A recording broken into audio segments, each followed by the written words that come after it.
What is going on? You are listening to TAGSPodcast, aka Talk About Gay Sex Podcast. This is episode 606. I am your host, Steve V, alongside Jeremy Ross Lopez. How you doing, Jeremy? I'm doing well. How are you? Really good, thank you. Really good, thanks. Also joining us, of course, is Kodi, Maurice, Doggette. How the hell you doing, Kodi? Hello, darling. I'm doing wonderful this evening. Great. Awesome. Well, it is just a couple of announcements. You know, we have a new bonus episode that will be out this Thursday on our Patreon page, and it's extra topics that you won't get on the regular podcast. And one of them is my dark room stories from the Austria Eagle. And I'm going to talk all about that, plus some other topics as well. So it's going to be juicy. You don't want to miss it. And the way to get that extra bonus episodes, plus all of the bonus episodes, you go to patreon.com/tags podcast and go there anyways. If you don't want to subscribe, you can get a free account. And I'm posting stuff left and right all the time. In fact, I'm going to be interviewing my boyfriend. We're going on a long hike next week, and I'm in the car. I figured, let me just interview him and ask him these questions since we have nothing but time on our hands. So that one will be Grill 'em free. good. Yeah. It'll be a lot of fun. So go to patreon.com/tags podcast, get the free tier, get the other bonus tiers, and you will get extra special sexy content. So check that out. Oh my gosh, so much stuff to get into. I think we all are aware, sadly, so much going on in the world right now, but Hurricane Helene has really just devastated North Carolina in so many ways. I mean, you just feel for them. One in particular was a gay-owned bar that was barely 32 days into it. The New York Times did a whole piece on it, and it's really really heartening to see this couple that put their heart and soul into a bar. I mean, they got a second loan on their house, they got a personal loan, they have just constant, all of their money went into this bar, and it was only lasted 32 days, y'all. It was in the city of Asheville in North Carolina, and flooding just was crazy. 4 weeks ago, Brandon Davis and his husband Davey, they opened an inclusive, welcoming LGBTQ plus space. Jeremy, I know you would love it because the design was really cool. The social media for their day trip bar and coffee shop shows just how excited and joyous they were at launching their business. That's so sad. It's so Yeah. sad. The picture of the bar, I mean, I'm just going to try and, well, I'll put it in the link because I want you guys to actually see, and I know, Jeremy, you'll appreciate the design that they went into. They said they had a dream and all of their money went into this, mortgage and everything, and a dream that only lasted 32 days. But rest assured, there's a happy ending to their story, at least, because they actually put a GoFundMe up, and wouldn't you know it, they had, as of writing, $152,000 of $180,000 target has been reached. Wow. And I would imagine that they're close to their target, which is probably what it would get them to rebuild.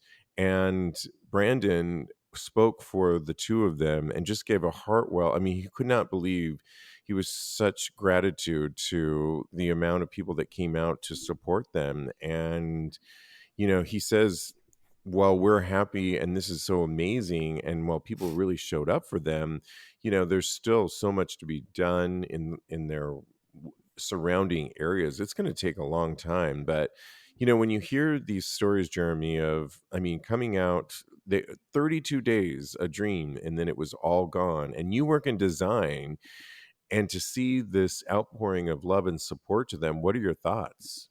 It's terrible, and I feel really awful for them. And I mean, I can't believe the photos of how much it was just torn apart is really sad, especially because I can only imagine how long it took them to get to the point of opening the doors and letting business in and stuff. And you know how bars take a lot of time for a regular crowd to uh, come into it, and like people to the notoriety in the area to bring people in and stuff like that. So I can only imagine it's really just so terrible to see. And uh, hopefully they can get to a better spot. I think the sad part about it is I think they're at a standstill right now, just because I think it's all still going on.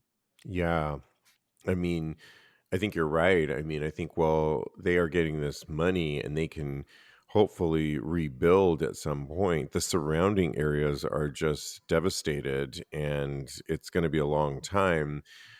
Kodi, when you hear this and you're so I'm going to a soft launch of a place you're going to be working at tomorrow. Yeah. That's so you're in the midst of all this kind of thing when somebody has a dream, and obviously you're working at a big business type of organization, a little bit bigger than these two guys. But what do you have to say when you see something like these two guys and their whole world just being destroyed right in front of them because of natural disasters? Yeah, it's really devastating. My heart goes out to them because the place was actually really beautiful. And it seems like the type of place I would like to visit and enjoy and take in a nice cocktail. But I mean, hopefully, with the money that they're garnering from the GoFundMe, they'll be able to rebuild. That's the only silver lining I can see, because this is really heart wrenching. The picture, the whole building underwater except for the roof, is really telling of the destruction that went down in that area. So yeah, my heart just goes out to all those people. Yeah, me too. Yeah, there's a great, I'll post this on Tags Podcast and reference episode 606. Day Trip is the name of the bar. And like I said, the New York Times did a really good piece on them where they show just all the pictures of what it did look like, the food, the cocktails, the coffees. And they were doing really nice craft cocktails. And it just looked like a really cool, swanky spot to hang out in. And I loved how it was inclusive. I really love how everybody came out though to support them in the end. And I know that, while their dream was crushed in just after 32 days, they will rebuild, and it's probably they're gonna have some new things to share with the people that come in, because you can't go through something like this, I would imagine, and not the whole community not be affected like that. So I love how everyone showed up for them, and where our thoughts and our prayers are thinking of both of them at this time.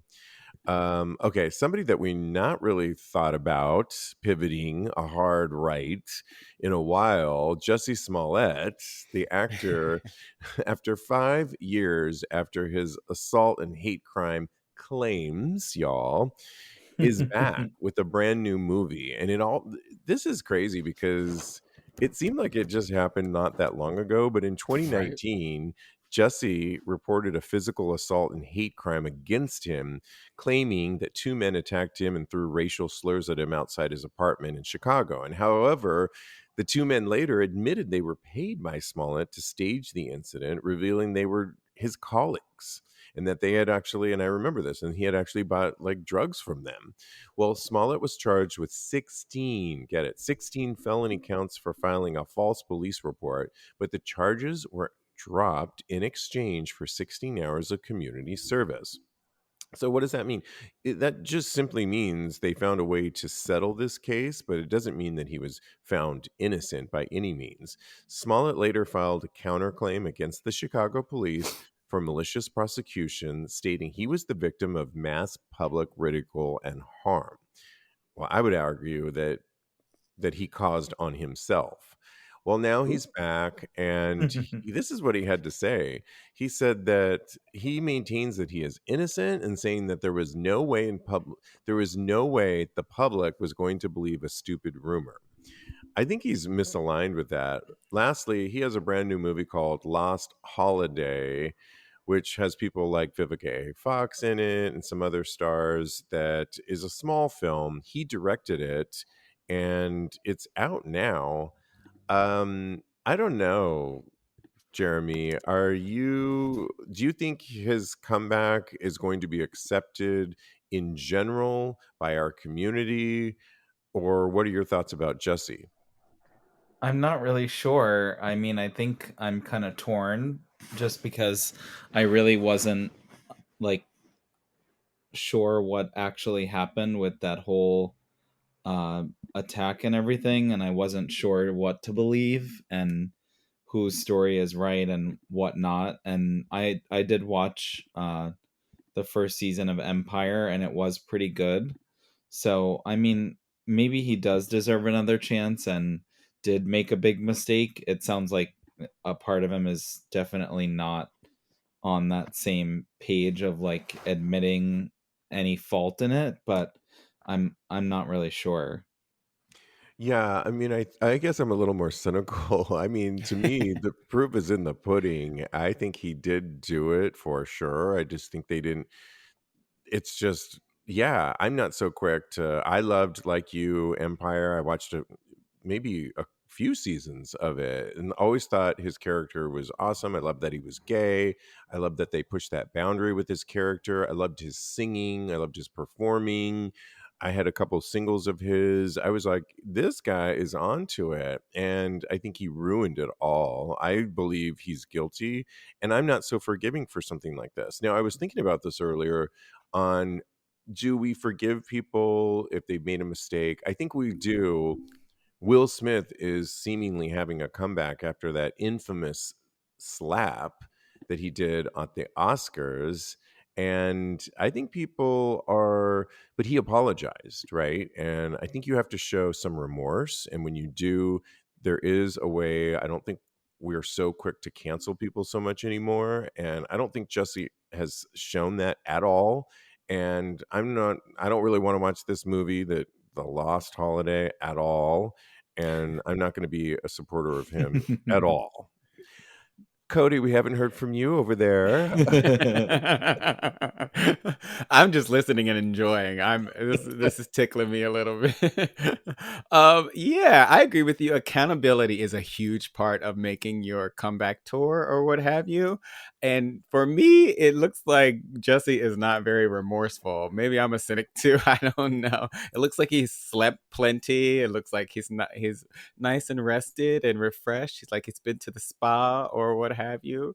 But I mean, and I want to believe him because, you believe victims, but I'm with you, Steve. I feel like it sounds fishy. All of it is looking like he set this whole thing up, and he's not really remorseful, but he's looking like he can get a way out of it. So I'm not here for Lost Holiday either. I don't think I'll be watching it with Jussie in it. And Yeah, we're probably not saying it correctly. It's holiday, right? Holiday. Like HOLLIDAY, holiday. So yeah, no, thank you. I mean, good for him. He Next, can come back though, but I mean, we'll see. I mean, some we'll people think see. he will, but I don't know. He's just not going to be on my radar. Moving on to an interesting article that came out today about gay dating apps, all led by Grindr being the supreme gay dating app, right? And how it's really ruled the gay dating app scene since 2009. I mean, that's crazy. I remember what I was doing in 2009, and that's when it launched. And obviously, it's become the most well known and utilized to our community. I mean, you can't turn on a show where they're making a joke about either the infamous sound of Grinder swiping, or just a Grinder reference, and everyone's always, we know it by, it's become a part of our landscape. Maybe it's because it's a publicly traded company, unlike a lot of the other ones. And this article goes into detail on, what I got out of it is that when you are a publicly traded company, you have a lot of pressure, but a lot of the pressure to have ads on there. And that's what a lot of people have been complaining about. It's not so much finding guys, it's just coming up with ads that aren't even related to our community. Or the other side of it is all the glitches, that technical challenges that Grindr has been facing. And they did a good job of talking about those. is there room, the question is, according to this article, for a newer platform to come up? And of course, they list all the other ones like Scruff, and of course, the one that we've had on our show, Sniffies, which is not really a app as much as it's just a platform in general. And they say there's a lot of pressure to monetize, and they potentially are putting these pricings over to the consumers. I don't know. Jeremy, do you think there's room for somebody else other than Grinder? And I know you're not really on it so much probably anymore. But what are your thoughts about what they're trying to insinuate in this article, that there's maybe room for a new king in the dating app world? I mean, I think there's always room for something new, and I think that a lot of times when people do studies on what the current landscape is for an app, I think that they figure out the kinks and try and navigate making it like a better platform or just with varied features on it. And so I definitely wouldn't shut out something that would be new. And I haven't been on any of the apps in a while, and but I do think that there's always room for innovation and just creating new features and fixing old ones. And I do find that a lot of things like even YouTube and TikTok all have apps, are all apps now that have so much advertisements on them, which drives me absolutely nuts. But Right. it's kind of just like commercials on TV. It's just like something that's kind of inevitable, and there's nothing that you can really do about it. But yeah, I do think that there's room always for new and improved apps. Yeah, I mean, I agree with you. And I think, Cody, there's going to have to be changes because when you think about it, 2009 for me really wasn't that long ago when you think of Hmm. when all of this started. And it did kind of start with Grindr in many ways, at least on the apps, not how we meet. I mean, if you think about some of the old ways online, A- AOL, do I date myself here? But I Ooh, chat mean, rooms. I know, They were right? fun. There were some other ones. I can't even think of them right now, but they're so old. Manhunt. Manhunt. Oh my Manhunt. god. Yes. You remember Big Manhunt? big dude Jesus. or big dude duck or something like that. Yeah. Anyways, we are Oh, dating Adam for ourselves. Adam. Adam for Oh Adam, of course. yeah.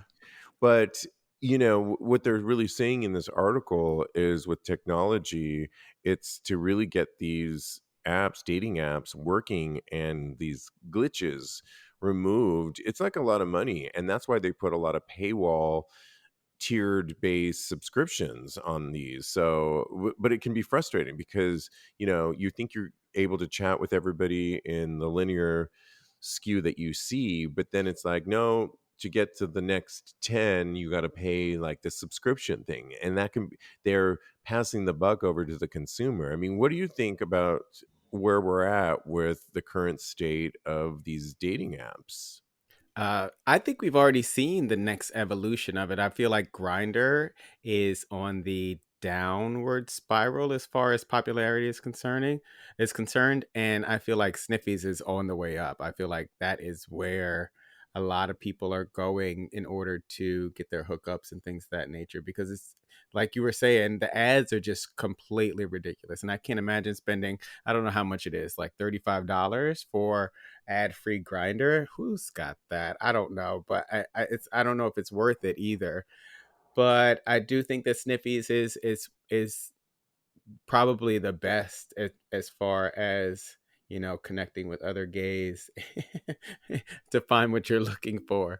So yeah, I think we've already seen it. And then, everything is evolving. Look at all the ones that we've named before. Manhunt, they all went the way of the dinosaur.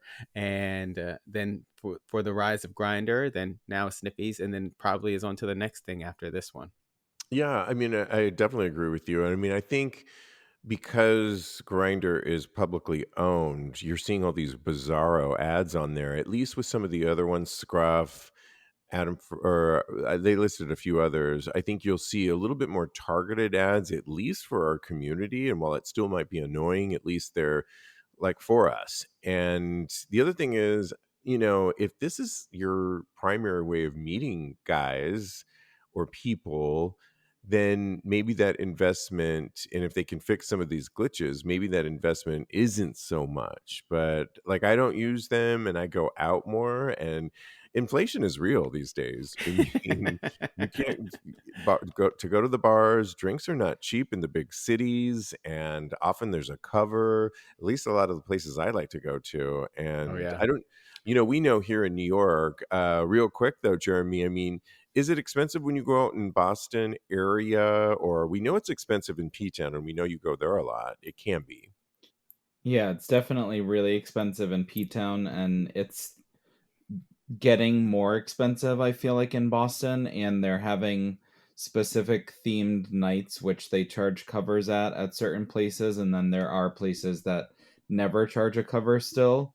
So I think it's kind of like all over the board, but there are like very expensive drink prices at most places that are in the city. Yeah, absolutely. Find those deals, you guys, because there's always a deal to be had, but you got to be really savvy. It's like coupon collecting. I mean, but you do it for the bars too. I mean, you got to do what you got to do. Hey. Oh my goodness. Well, we love Troye Sivan. We talk about him a lot on this show, and he's on tour with Charlie XCX. He's on his North American tour, and his latest thing that he posted on TikTok was he can't get a boyfriend, so he's switching teams. And he said, "Let's try this together." He said that the Rush singer, who's currently, like I said, on tour, the Sweat tour, said that he, in the clip caption, we can try. Pop residents Twink, as this article has stated, confessed that a recent onslaught of female attention and some lackluster dudes might be the reason to switch teams. Quote, lately I've been getting TikToks from girls who I guess think I'm hot, and I'm considering it because I still don't have a boyfriend, and it's been a fucking long time. He told all of his followers, so maybe it's time to switch. Give it a go, What do I mean? Let's try this together. I watched the video and he seemed like a little, yeah, I think I want to try this, but I'm not so sure. What will this ultimately mean? It racked up over 1.2 million views, and there was a lot of girls that were like all for it. I don't know. Do you think he's serious, Jeremy? Or is this really kind of helping his tour with press? I mean, I feel like it's kind of like clickbait for him, and I can't really picture him dating a woman. And also, a lot of his music is about gay sex and like Right. hanging out with gays and loving men and like being sexual and all of that. So, like, I don't take it seriously. And I think it's definitely like just kind of a joke and something that he's like a little shtick that he's going along with. But I mean, I can picture him like shopping or braiding a girl's hair, but I like cannot picture him Braiding his own sleeping with hair in one that at music all. video that he did Yeah. his own. Girl. Yeah. I mean, Yeah. I don't know, Cody.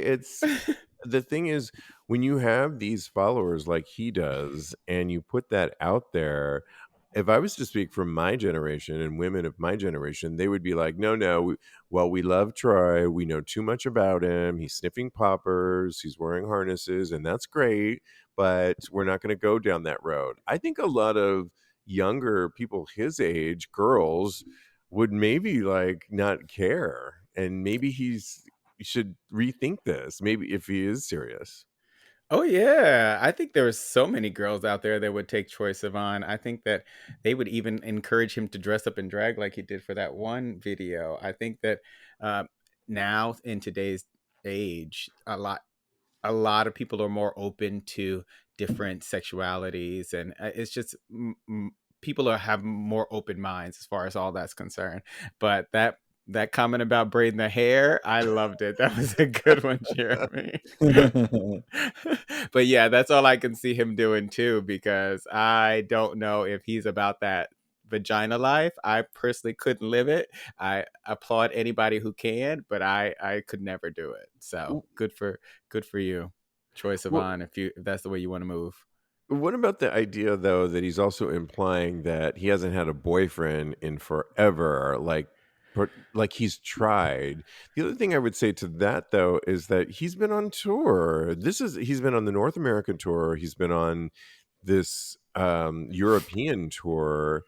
He's an artist. I mean, do you think he's being realistic, Jeremy, when he says like he's had no luck? He's not talking I about mean, I hookups. think I have a feeling that he's probably sleeping around because I mean, Yeah. he almost has like full-blown sex with his backup dancers on stage. Right. So I would imagine on the tour that he's getting around. I just don't know if he's taking dating very seriously, but that's a total assumption. So that's just my opinion. I could be like completely wrong, but for me, he doesn't seem or give off the vibe of like looking for something serious Hmm. just based off of like anything that I've seen from the tour or interviews or any of that. Yeah, he seems like he's really having a good time. I mean, do you agree, Cody, that Oh yeah. yeah, He this might he's just on be Grindr in clickbait? every stop. He's got a boyfriend in every stop. I feel like he's got too many boyfriends at this point. He doesn't have a need for a boyfriend at this junction. Yeah, I think it makes fun for conversation and clickbait, and he's onto it. And go, Troy! Go Troy. Definitely, yes, absolutely. One more that I wasn't going to do, but I think this is important because In Living Colors star Tommy Davidson just admitted, and this is interesting because we were just recently talking about Marlon Wayans Hmm. and his trans daughter. Uh, Now Tommy Davidson, did they work together, Cody, Yep, at the they same did. time? It's interesting. I Both believe so. Okay. Tommy Davidson admitted he's had to adjust while supporting his trans son. And he was on a recent podcast, The Tour Show, that was a really good podcast. Honestly, I was listening to a little bit of it and really good. Davidson explained that he had no trouble immediately accepting his son, Jersey, when he came out as trans at the age of 15 because he'd been exposed to the LGBTQ community from a young age. Tommy had. In fact, he talked about his mom who worked in New York City and they were working at a he attended this where his mom was working and he saw somebody that looked like a man, but dressed kind of in female clothes. And his mom was like, they might be both. And that always stuck with him. Hmm. And so he's always been around the community as well. And so for him, he said, no, he accepts his trans son. Absolutely. Of course, there's been an adjustment with things like the pronouns and so forth. But I don't know, this is the second time we've heard of somebody from In Living Color, but a black man. How important do you think this is that they speak up about their children when a lot of celebrities don't to the world, Jeremy? I think it's great and it sets a really good example for parents, not just celebrities, but because of their platform, I think it just shows that acceptance is really important, especially with your own family and bloodline and your children. And the people that I think of just off the top of my head are people like Cher with her Yeah. transgender child and Gabrielle Union with Yes. hers, and just how supportive they are and how they are loud and proud about it. And I think that that's really helpful and a really beautiful message to other parents out there. Yeah, I agree. I think it makes such a difference, Cody, as well. I mean, especially in the black community, right? Hmm. Where you don't always hear this. I mean, they even questioned Tommy on Dave Chappelle and his comedy that has been accused of maybe putting the trans community, for fodder in his shows.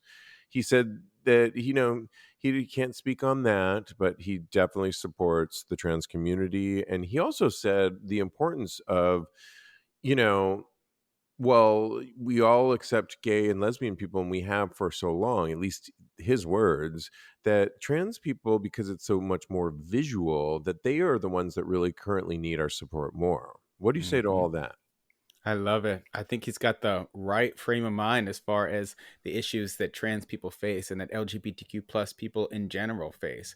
So I'm glad that Tommy Davidson not only is supportive of the community, but supportive of his child, because at the end of the day, that's what it's about. It's about loving your family, raising your children, and showing them as much love and respect as possible. Uh, Not only respect for them as human beings, but for the frame of mind that they have, because we are not our children. I'm counting myself as a parent at this point, I think. But yeah, I think that this is great. I think that he is leading the charge, especially in the Black community. Him and Marlon Wayans, they're teaming up and they are showing everybody how to support your trans children, because the alternative is them growing up not supported and possibly doing something to harm themselves. Yeah, absolutely. And I think it just makes such a difference too when we see anybody really supporting their child of that is trans. But you know, so much more when a Black father supports his transgender. It's just, I think it real. I hope it will really resonate to the larger communities. So let's move on and give some advice, dating advice. And this one comes from Reddit. We've got a few of them here. And this one said, I, 30, just started dating this guy who's 45. We've seen each other on 30 different occasions now, dates, stayovers, etc., in the time frame of 3 months. He has been single for about 8 years, whereas I recently just come out over. He's just come out of over a 5 year relationship. So we're both in different spaces. Whilst he has been single, he's never dated someone for this long. And he says this is very special to him. And this is as well for me. We both have an amazing time together and we have approached the topic of a relationship. But he says we're working towards it, but not there yet. His reasoning is that I've just come out of something and he has been single for so long that it's a big decision and we shouldn't hurry. We are exclusively dating each other, and he has been so honest and open, but I can't help feel worried if I'm investing in something for nothing. After how long do people usually establish relationships? If he asked if he is single, he would answer yes. But I'm seeing this guy, and he wouldn't call me his boyfriend or anything. However, he always says things like we are a couple and all that. I'm just new to the dating game and not sure what's right or wrong or if I'm hurrying. What do you say to this, Jeremy? On is there a time frame on? It sounds like they've got a good thing going. It's been 3 months. Yes, everybody comes from a different background, but is he? I should he just stay in the game with this guy?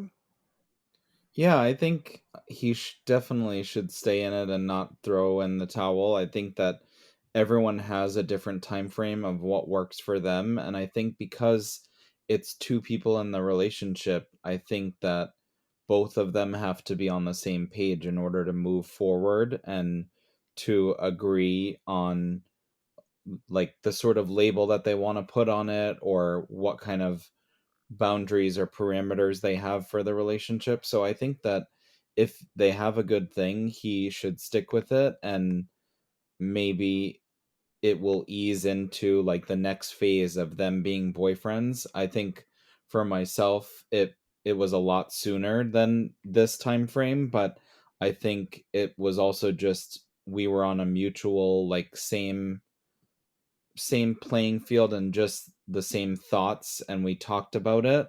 So I think that he can revisit this conversation at another time and just see where it's at, and maybe that will help uh the natural like growth of their relationship moving forward. Yeah, great advice. And I think we all come from different spaces. I think, for me, I can relate to the guy he's dating because, well, the guy he'd been single for 8 years. I'd been single for 10 years before 10 years, y'all. Wow. And really was like happy actually single. But then, so I think when you've been single for a long period of time, you kind of want to just go into something slowly and see where it goes. And so I can relate to his partner, and you'll eventually get there. My boyfriend now, was not looking really at all either. And so we just, I mean, I think it was like almost a year that we were just like spending some time together, spending nights together, sleeping together. And, now we've been together, I think it's a little over 4 months, but I mean, it did not happen overnight. And I just think it's a long haul sometimes with certain people, especially as you get older too. You get set in your ways. But if you find somebody you're willing to, if you keep that communication going, you know, it just might be a slow haul. What do you say, Kodi, to advice for this guy? Oh, I love all of you guys' advice. I think that you guys hit it on the nail on the head. I think that people find relationships and they want to define relationships at different times. I think, especially considering the circumstances around both of their timing as far as this is concerned, when you're just coming out of something or when you've been single for a very long time and you're just trepidatious about getting back into a relationship. I think all of those factors need to be taken into consideration. You said they've been together for 3 months. Yeah. Okay. 3 months. Yeah, that's not really even that long of a span of time. So for the person that's been single for a minute, I think that it's perfectly logical for them to want to take a little bit more time, feel things out, and really es- establish that bond before they start to put labels on anything. For me personally, I move a little bit quicker sometimes, but I still think that this is completely within the scope of realm of as far as wanting to get to know each other better. If it was over a year, I could see them being a little bit concerned, but as it stands right now, just take your time, feel it out, and everything will reveal itself at the end of the day, right? Yeah, something you said that struck with me too is like somebody moves a little bit quicker. And I think that's probably always the case because nothing's ever going to be perfectly aligned. And I think even though I was the 10 years, I think my boyfriend was not looking for a relationship at all. And I think the person that's maybe a little bit more aggressive, if you will, at least in pushing it forward. Somebody needs to take the lead sometimes, I feel. And I was that person in my relationship. And I think, that could be another piece of advice too is, maybe, don't rush it, but maybe suggest a trip soon or something Mm. that will connect you a little bit more. Be that one that is a little bit more of if you find your partner isn't a planner, like I'm a planner, 100%. I plan everything. And so I'm always like, I think we should do this. I think we should do that. And it doesn't always work out, but I think somebody needs to kind of take the lead sometimes. And especially if somebody else isn't. So great advice. Let's keep this thing going, this machine that we're on of advice. And I like how they worded this next one because they wrote, is it good etiquette to tell a guy you don't do hookups before they take you out? A guy's driving about 40 minutes to come take me out. I'm excited, and we've been talking for a while. Because of his longish drive, I almost told him, just to be clear, it usually takes me a little time to be ready for sex, but then felt like it was weird and unnecessary to send. I've done that. Have you all done that before where you immediately start typing a message and then you're like, wait a minute, and it kind of stays in the queue and you're like, nope, I'm not sending that. I've totally done that. Yes, Yeah. definitely. All the I've, time. like you rethink it and it's like, is this necessary to send right now? No, it's not. I do that like every day. But he says, I think I've mentioned that or something similar in our conversations anyway. Is it better for me to set up that expectation beforehand? Is it necessary, Jeremy, for him, if a guy is driving about 40 minutes out, to tell him, like, hey, by the way, there's no sex? I mean, I think instead of making the comment at where it could be received kind of awkwardly, I think it's better for him to just like go with the flow of the date and everything and just see how that turns out before like mentioning it. I don't know. I don't know if mentioning it is like something that I would have deleted too. Yeah, I don't think it's good etiquette to tell a guy you don't do I hookups? feel like it's precursing too much, like right before you're Like gonna you could meet ruin them. it. And yeah, and so I think that it could easily put like a damper on like the vibe that you could have with the person. And I think it would be better just to meet them face to face.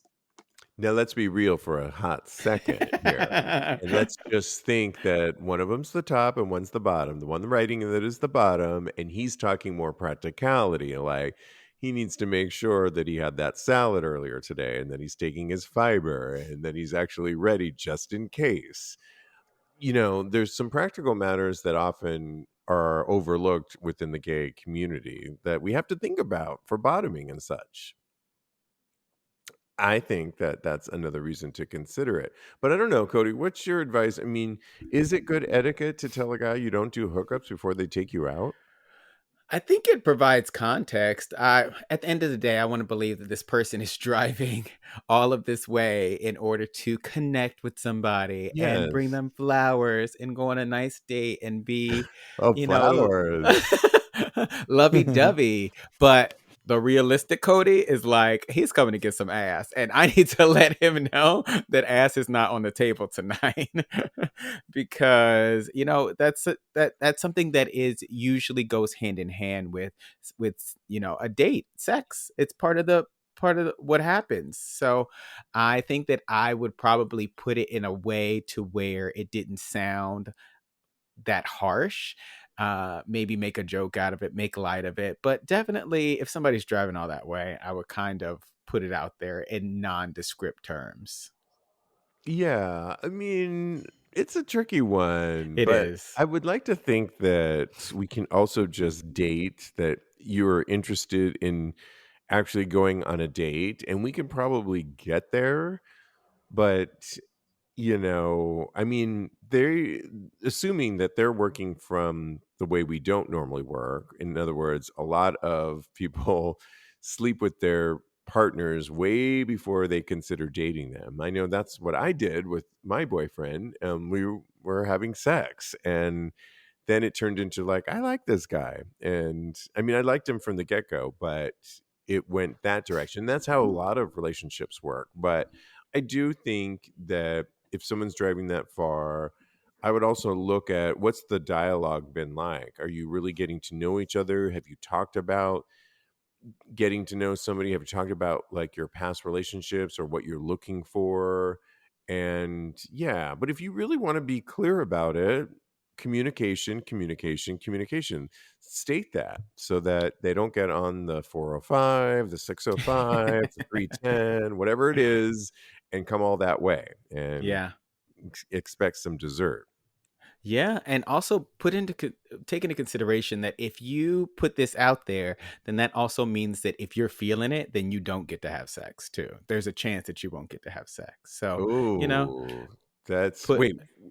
If you're putting in that, say that one more time. if you say that you don't want to have sex on the first date, and then you start to change your mind throughout the date, and that you kind of have to stick to your guns because you're like, oh, I don't have sex on the first date. So if you put that out there, just realize that you're going to have to go with it. There's no going back, no turning back. I mean, there is, but Yeah, right. But it's just, yeah, where there's a right. will, there's a way.